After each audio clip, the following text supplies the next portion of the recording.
Maintenant, la thèse. Quelle est la réponse que l'auteur a donnée à cette question? Vous voyez, là, votre progression là est linéaire.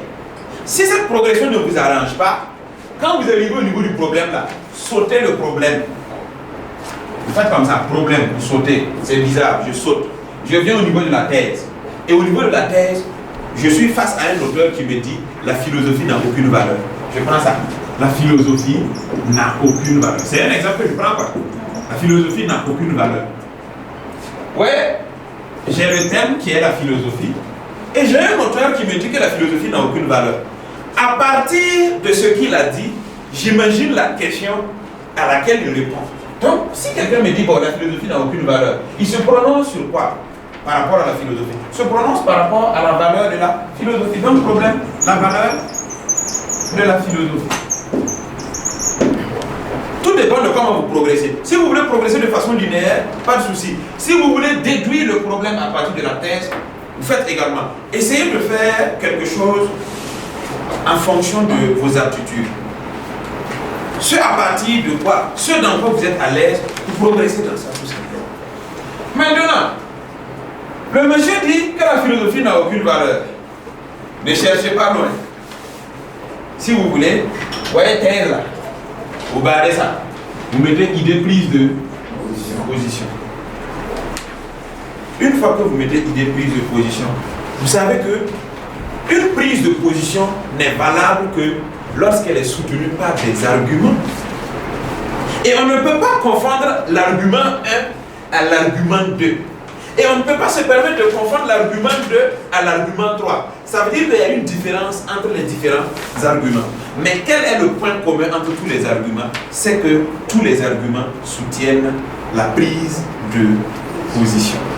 En ce moment, si j'ai mon idée prise de position, où l'auteur prend position, et il me dit que la philosophie n'a aucune valeur, j'essaie de voir quel est le premier argument auquel l'auteur fait appel pour soutenir sa position. Ça va me donner quoi? Il est argument 1.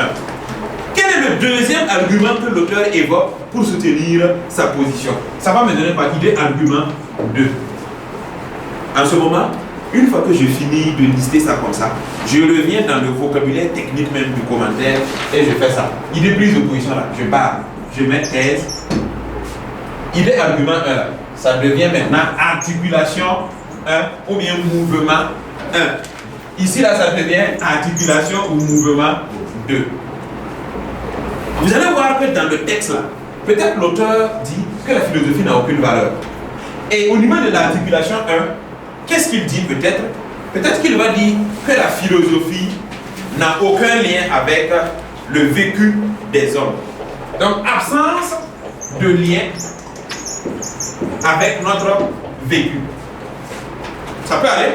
L'auteur également peut faire comprendre que le discours philosophique est un discours qui est obscur, c'est-à-dire un discours que le commun des mortels n'arrive pas à comprendre.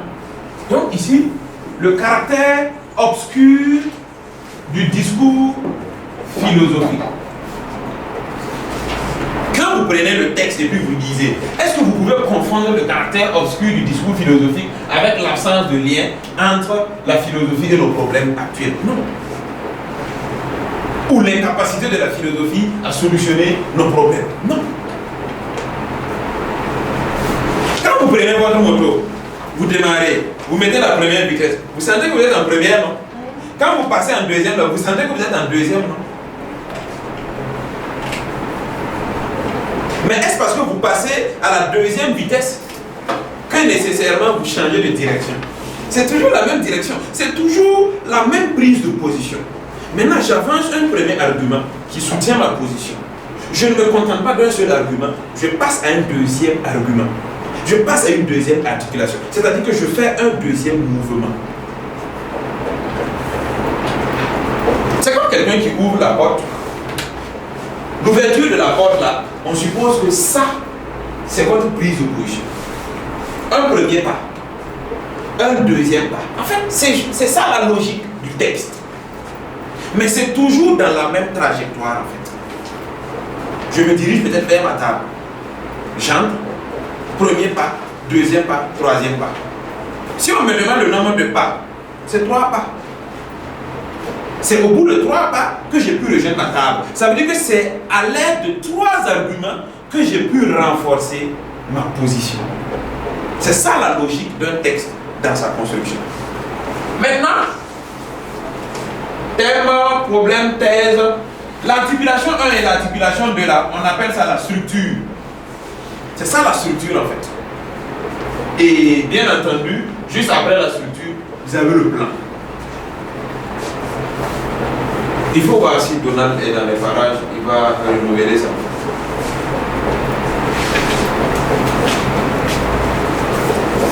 Bon, pour le plan, on va pas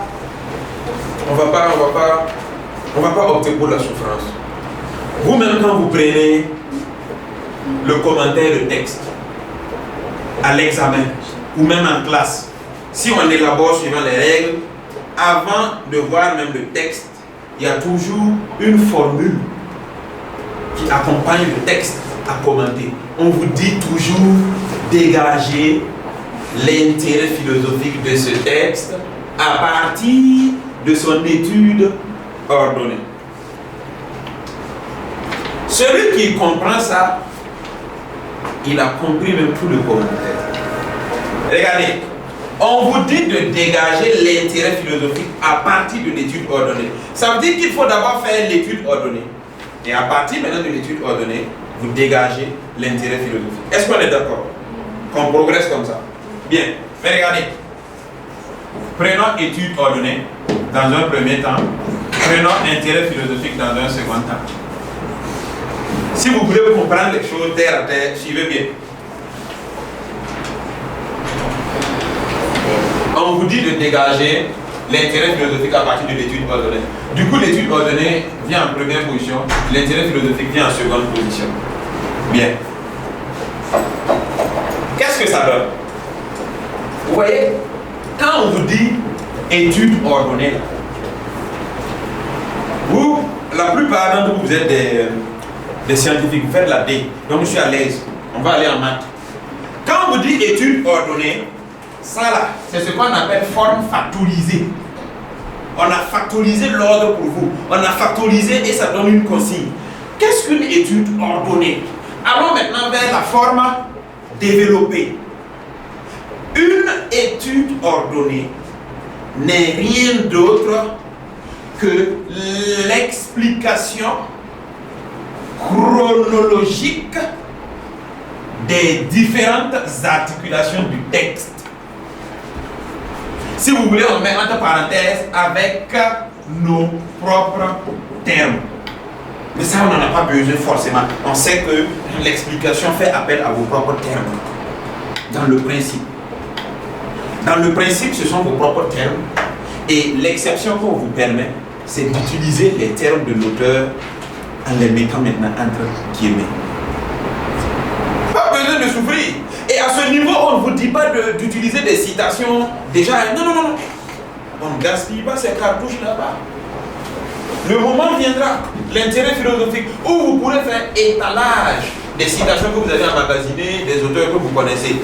En gros, c'est ça. Mais on ne gaspille pas ces cartouches dès l'étude ordonnée.